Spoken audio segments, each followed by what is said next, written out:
Boa noite. Eu convido você a abrir a sua Bíblia em Hebreus, capítulo 12, a partir do verso 14. E é muito interessante esse texto que a gente vai ler,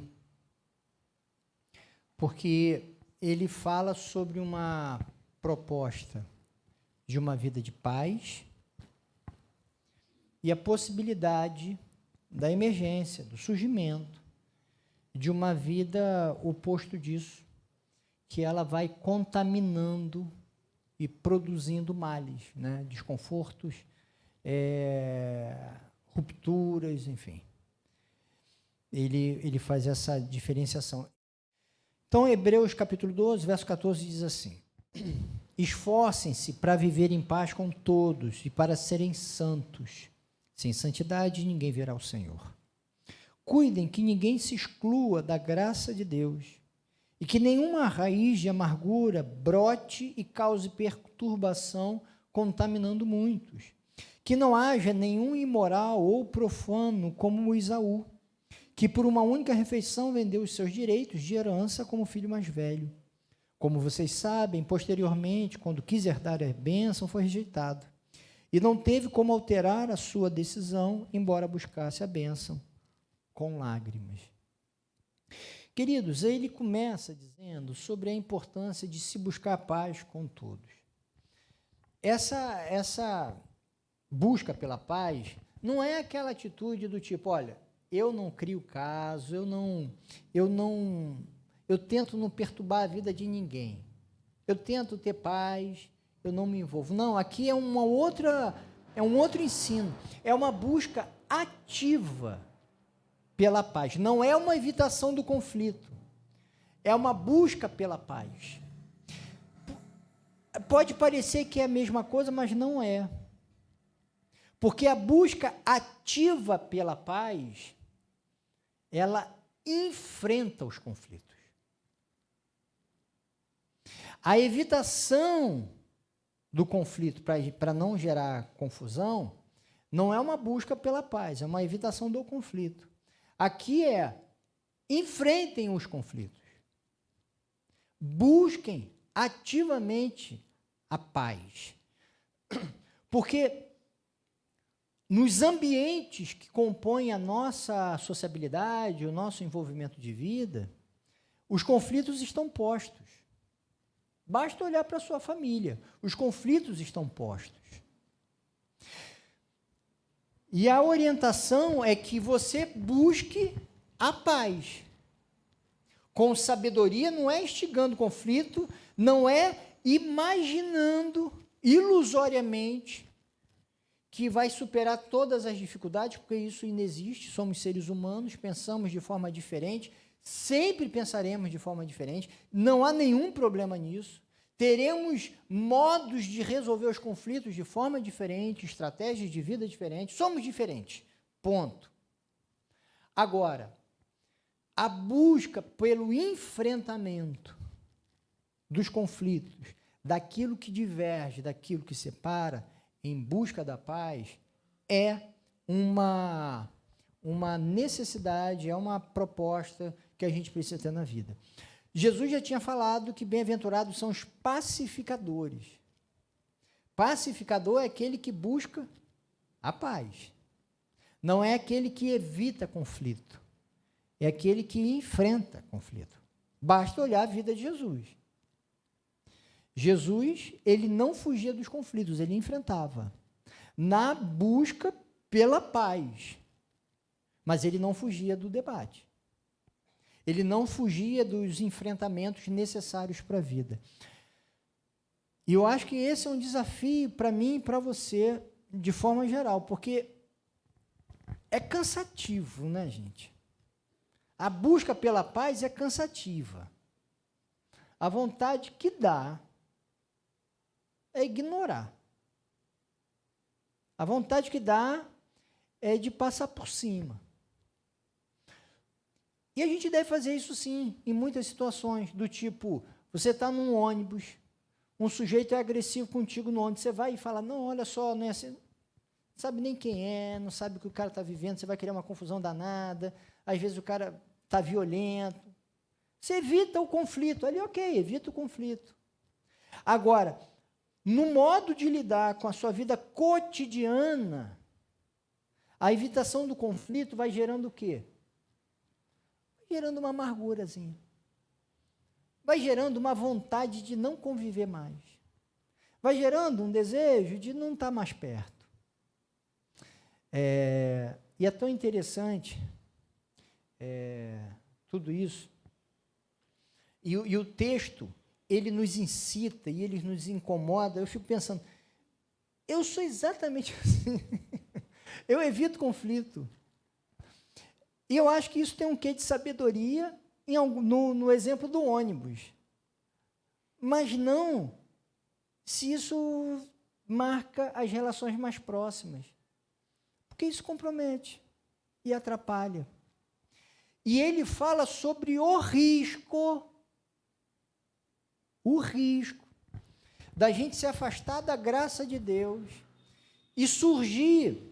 Raiz de amargura é como se fosse uma raiz venenosa, que vai comprometendo, contaminando os frutos que vêm das relações. Então, perceba que a busca pela paz é um desafio para mim e para você também, que passa pelo perdão, passa pelo enfrentamento de respostas que a gente não vai querer ter, passa por suportar decepções. Entende? A busca pela paz deve ser uma marca nossa, tá? Tanto nas relações mais íntimas, como também, aqui ele está falando, julgo eu, mais dessas relações mais próximas. Lembrando que quando fala de igreja no Novo Testamento, fala de grupos, né? As igrejas se reuniam aonde?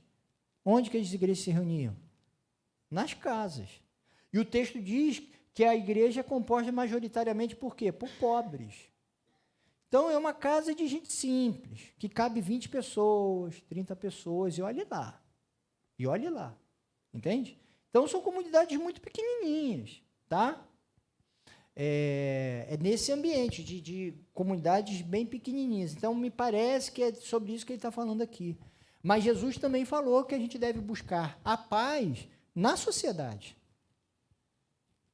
E o que acontece quando você busca a paz no seu ambiente de trabalho, em Niterói? Você cria o quê? Confusão.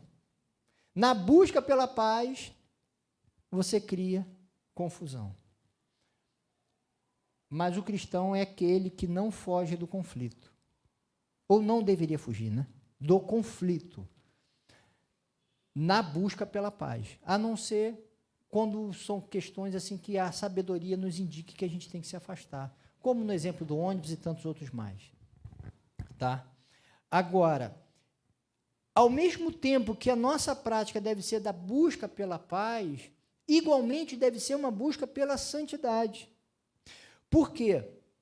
A ausência dessa busca de paz pode fazer brotar o quê? Essa raiz venenosa que amarga e que vai contaminando toda a vida.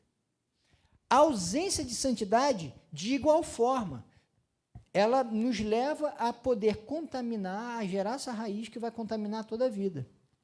Santidade, se você for ler o Antigo Testamento, você vai pegar a ideia de santidade qualquer, de afastamento. Olha, esse monte é santo, portanto ninguém chega perto. Lembra lá com Moisés? Ninguém chega perto. O que é santificado, ninguém toca. No Novo Testamento, em Jesus, não é a ideia do afastamento. Jesus não se afastou de nada. Ele se envolveu com a vida. A santidade, conforme o Novo Testamento, conforme apresentado por Jesus, não é o afastamento da vida. É o envolvimento com todos os aspectos da vida, orientado por valores muito claros, e que Jesus falou, que é a busca por fazer o bem ao próximo. A santidade é um modo de se relacionar e de ser que intenciona, nas nossas relações, fazer o bem aos outros. Paulo chega a falar assim, a marca de uma vida santa, o fruto do Espírito, o que é? Alegria, paz, amor, bondade. É um modo de ser e de viver nos ambientes os mais diversos, produzindo vida, transbordando vida, que vai impactar os outros e a si mesmo.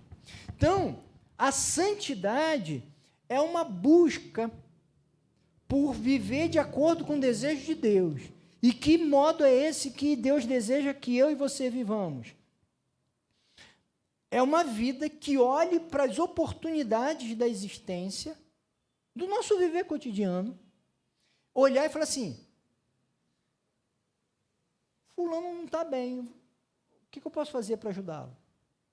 Sabe, é olhar para o outro numa perspectiva de fazer o bem. É esse o olhar que orienta uma vida santa. O que orienta uma vida santa é essa busca de evitar aquilo que me desvia disso, daquilo que suscita o meu ódio, que suscita minha indiferença, minha desistência, me distancio disso e me envolvo naquilo que me impulsiona a produção do bem na vida. Isso é um movimento de santidade. E aí o que o autor está dizendo é o seguinte, sem santidade, sem busca pela paz, o resultado é que eu posso me afastar da graça de Deus e fazer brotar em mim uma estruturação de vida, uma raiz, que vai fazer o quê? Vai contaminar tudo que eu faço. E o pior, não vai contaminar só a mim, vai contaminar os outros. E aí, meus queridos, se a gente não tomar cuidado, se a nossa experiência de fé não for uma experiência de fé que intenciona a busca pela paz e que não intenciona uma vida de santidade, qual seja, aquela em que eu busco alimentar o meu ser com tudo aquilo que me impulsiona a fazer o bem às pessoas, a amar as pessoas e amar a Deus, se eu não fizer esse movimento, o movimento que vai nascer vai ser o contrário disso. Ao invés de eu produzir vida em mim e no outro, o que vai acontecer é que vai produzir em mim uma raiz de amargura, que vai amargurar a minha vida e vai amargurar os outros, de tal forma que uma experiência de fé que não busque isso, gera o que a gente vê aí, com tanta fartura. É gente que se diz seguidor de Jesus amargurado, rancoroso, que aponta dedo para todo mundo, que é rápido para condenar, que sai julgando, que grita e destrói os outros. Essas coisas absurdas, que defende a destruição da natureza, que defende a destruição das pessoas, que não se importa com a morte das pessoas. Entende que se a gente não tomar cuidado, a gente se afasta da graça de Deus e faz brotar na gente algo que contamina a gente e contamina os outros. Se você não tomar cuidado, se eu não tomar cuidado, eu fico amargurado na vida. A minha vida começa a ficar sem essa beleza da graça de Deus. Sabe por quê? Porque a graça de Deus é assim, olha, ela olha para mim e olha para você como um sujeito que não consegue. Não é assim que Deus olha para a gente, sob a graça, que chama de pecadores? Gente que não consegue amar como deveria, que não consegue se relacionar com os outros como deveria. E ao invés de eu ser punido e castigado por isso, o que vem? Vem a graça. E a graça diz o seguinte: olha, Remi, de fato você não é lá essa coisa toda. De fato, Se fosse numa régua de perfeição, você é uma decepção. Só que a minha régua não é da perfeição. Minha régua é da graça. Então você está dentro. E aí, ele me acolhe. Ele me acolhe. Aí ele me acolhe, eu olho para a minha história e eu não fico arrasado com a minha história. Porque o modo como eu olho é da graça. Agora, quando eu me afasto do modo de pensar de Deus, quando eu não busco a paz com as pessoas, aí minhas relações começam a destroçar, e só existe espiritualidade cristã de forma relacional, porque só dá para seguir a Deus, amar a Deus quando eu amo o próximo. Não tem como eu fugir disso. A fé cristã, ela é comunitária. Quando eu saio disso, da graça, eu começo a ficar amargurado com a minha história. Porque há elementos na minha história, que eu sei que tem na sua também, suficiente para você ficar amargurado.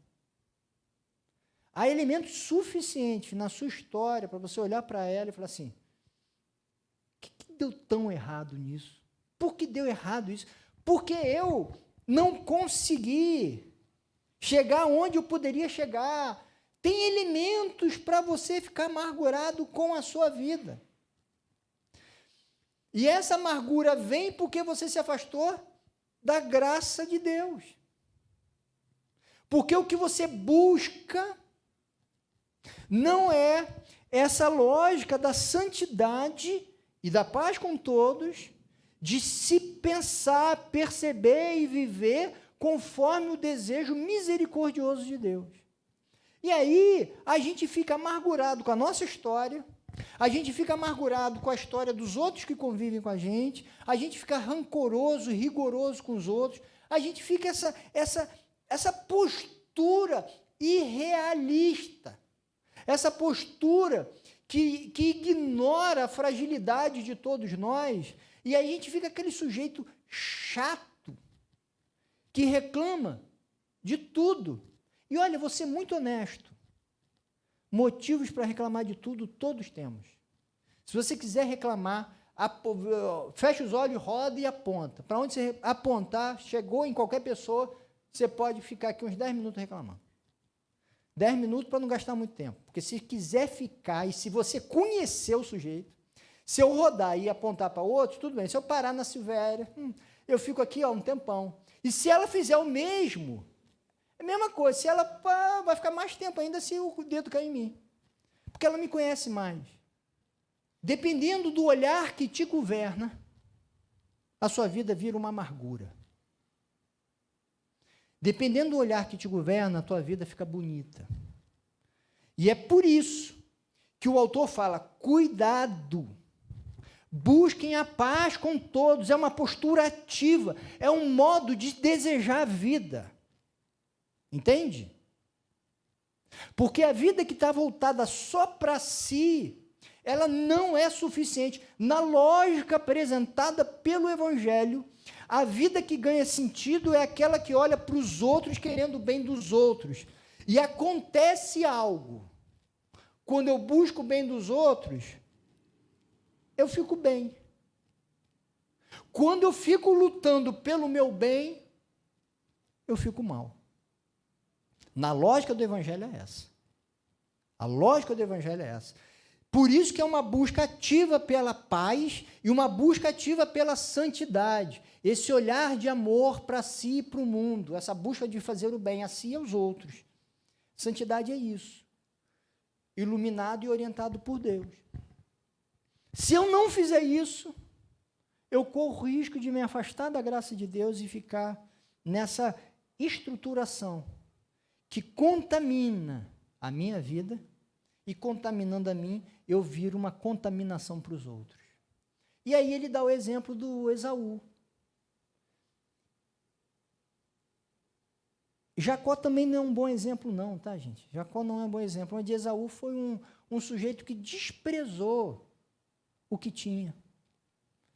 é citado que ele foi fazer uma caça, estava com muita fome, estou morrendo.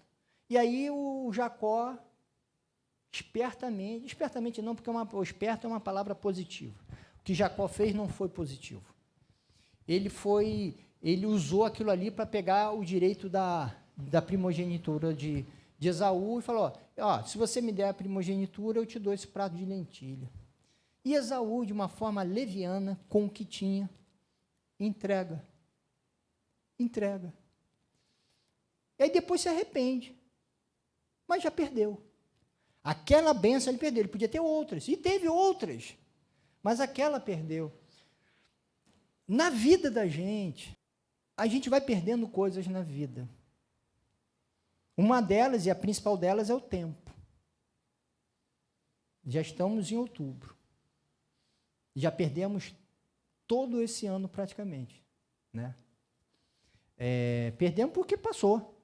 E o que passou, passou. Se você não buscar uma vida de coerência diante de Deus, é possível você olhar para esse ano e falar assim, meu Deus, passou o ano. E ficar amargurado. E isso que você vai perdendo, vai gerando a contaminação. A santidade tem um quê de inteligência, de sabedoria, de alinhamento aos projetos de Deus, para que você não se afaste do que é prioritário na sua vida. Entende? Esaú foi assim, rapaz, como é que ele troca um negócio tão importante por uma comida que ele podia comer depois? Como é que você troca coisas tão preciosas por banalidades? E assim somos nós. Se você não tomar cuidado, você dá um de Esaú. E aí, você troca o carinho de familiar, sei lá, por ganhar dinheiro para poder viajar. Você troca a possibilidade de desenvolver boas amizades porque você não está dando conta, você não quer se esforçar porque a pessoa tem mau hálito, porque a pessoa não sei o quê, porque... Sabe detalhes na vida? E a gente vai perdendo o que é essencial na vida da gente. Porque o nosso modo de pensar não é orientado pela graça de Deus. E a gente fica com exigências que não fazem nenhum sentido. E às vezes a gente se afasta de igrejas que nos faziam bem, de convivências que nos faziam bem, sabe por quê? Porque a gente exige perfeições. Ou porque a gente banaliza questões extremamente importantes, como foi o caso de Esaú, que desprezou a sua primogenitura e depois se arrepende, mas aí já não tem mais jeito. E é possível que você já tenha perdido algumas coisas porque você desprezou questões importantes, né, de amizade, de trabalho, de estudo, sei lá do quê, porque você banalizou o que é importantíssimo. Portanto, eu digo para você e para mim que a gente precisa tomar muito cuidado com a vida. Que a gente não se afaste da graça de Deus. Que olha para a gente como sujeitos. Deus olha para a gente como sujeitos imperfeitos, incapazes, imaturos, que vai e volta o tempo todo. E, apesar disso, Ele nos acolhe em graça. Que esse seja o seu olhar sobre você e sobre os outros. Não para te fazer parado, falando assim, é isso mesmo, deixa solto, deixa a vida me levar, eu vou seguir do jeito que está. Não. Graça, mas com ímpeto de vida. Eu busco ativamente a paz e eu busco ativamente a santidade. Graça, não para ficar paralisado e falando assim, está tudo bem, porque não está tudo bem. Graça, para eu não me condenar pelos meus fracassos, graça para eu acolher os meus erros e incapacidades, e graça para me impulsionar a fazer uma vida que faz sentido. Tá? Que seja essa a realidade da tua vida e da minha. Que haja graça sobre nós, mas para viver, para fazer, para caminhar. E cuidado, porque quando brota essa raiz venenosa de amargura, isso corrói você e corrói os outros. Sem graça, esse olhar gracioso de Deus sobre a gente, eu e você, nos tornamos pessoas que causam mal aos outros. Busca ativa pela uma vida de coerência, mas não rigor para exigir perfeições que ninguém chega. Busca ativa por ser santo e buscar a paz, mas sem a exigência de que vai conseguir. Vai buscar, mas nem sempre consegue. Para que você não se torne uma pessoa que contamina os outros. Olha que coisa forte que o autor diz. Se você se afastar da graça, você vai contaminar a sua vida e contaminar muitos. Muitos. Que sejamos expressão da graça de Deus onde estivermos. Onde estivermos. Isso só acontece para quem busca paz, para quem busca santidade. Lembrando que santidade não é afastamento da vida, santidade é um envolvimento com a vida, conforme Jesus Cristo nos ensinou, mas um envolvimento orientado pela busca de produzir o bem na vida dos outros e de si mesmo. Que Deus nos abençoe e que a vida da gente seja uma vida bonita, que inspire os outros a quererem viver. Que a gente inspire os outros a desejar a vida, a sorrir, se alegrar e seguir. Que a gente seja inspiração. Inspiração. Não contaminação, mas um bom contágio. Oremos. Pai, louvamos o teu nome, reconhecemos, Pai, que a gente é profundamente limitado, Deus. E que a gente nem sempre consegue aquilo que gostaríamos de conseguir. Eu peço que haja misericórdia sobre a nossa caminhada, Deus. Que a tua graça oriente o nosso modo de pensar. Que ninguém aqui se afaste da tua graça, Pai. Que a gente busque a paz, enfrentando os desafios, porque essa é uma expressão de amor. Que a gente busque a santidade, a aproximação do bem, que é o Senhor, e o afastamento do mal, que é expresso na busca pelo bem aos outros, Pai. Que haja isso em nós, Pai. E que cada um aqui, Pai, nesse processo e fazendo isso, não se afaste da tua graça, Pai, porque